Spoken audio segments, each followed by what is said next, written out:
Chef Laura with Delavine's Gourmet. Today we're going to talk about pork tenderloin involtini. We're going to do a stuffing for this involtini with these baby portobello mushrooms. I'm going to get these sliced and add them to a dry skillet. This is going to be the base for our stuffing for the involtini. The mushrooms go into a dry skillet. We're going to saute these with onions and garlic and a little bit of olive oil. Then we're going to add some chopped dried mission figs. The figs are going to add a real sweetness, and we're also going to add a little bit of Marsala wine. This is going to pair the whole stuffing together.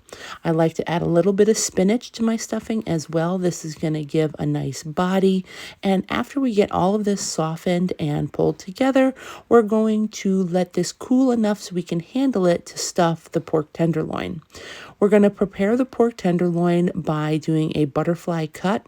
You're going to find the edge, and then you're going to slice almost through, and then you're going to continue to slice until you've opened the tenderloin and you have a nice rectangular shape. I then cut it in half so that it makes it easy to make smaller portions to stuff so that everything cooks evenly. I'm going to add scoops of this semi-cooled stuffing. It's still warm to each of the center of the pork, and then I'm going to use toothpicks to close it. After I get each of the pork tenderloin pieces stuffed and closed with the toothpicks, I'm going to add some olive oil to a skillet, and we're going to get the skillet super hot. We want to sear all sides of these pork tenderloins after we have finished stuffing them. This is going to develop a really beautiful brown color, and it's also going to start the base for the mushroom cream sauce. This recipe, while it looks a little bit difficult, it's really pretty simple to do. If you don't want to use toothpicks, you can use butcher's twine and tie these into little parcels. The idea is just to make sure that the stuffing stays inside of the pork tenderloin while you're performing the sear, and also you don't want the stuffing to leak out into the mushroom cream gravy that we're going to make next. Because this stuffing is relatively moist, you're going to create a really nice juicy pork. Sometimes pork tenderloin can be easy to overcook and can be very dry, but by doing the sear that we're going to do, it's going to help create this great depth of flavor. You don't want to overcrowd the pan. You do want to make sure you leave enough room that the oil can really crisp up all of the sides. While we're waiting for these to crisp up, we're going to start the base for our mushroom stock. I've got some garlic that's already in my bowl, and then I also have some dried wild hen of the woods mushrooms. I'm going to steep them with about 2 cups of hot water. This is going to just hydrate them and create a nice mushroom broth. So the pieces are nice and brown. We're going to pull them out of the skillet and just set them aside.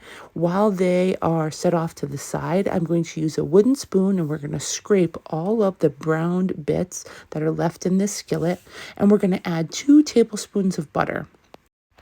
As soon as the butter has melted, you're going to go ahead and add your flour mixture. I use a little bit of flour, some paprika, and my Delavine Savory New England Spice Blend. You're going to stir this in, get it to incorporate completely into the oil and the butter, and you're going to continuously scrape the bottom of the pan to get all of those caramelized pieces mixed up. Then I'm going to add my mushroom water and those mushroom pieces right to the skillet, and I'm also going to add a little bit of cream, about a half a cup, and a little bit of Parmesan cheese.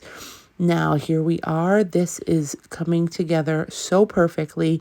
It has browned in the pan, then rested in the mushroom gravy, and we're going to cut generous slices of these and serve with a little drizzle of the mushroom gravy over the top.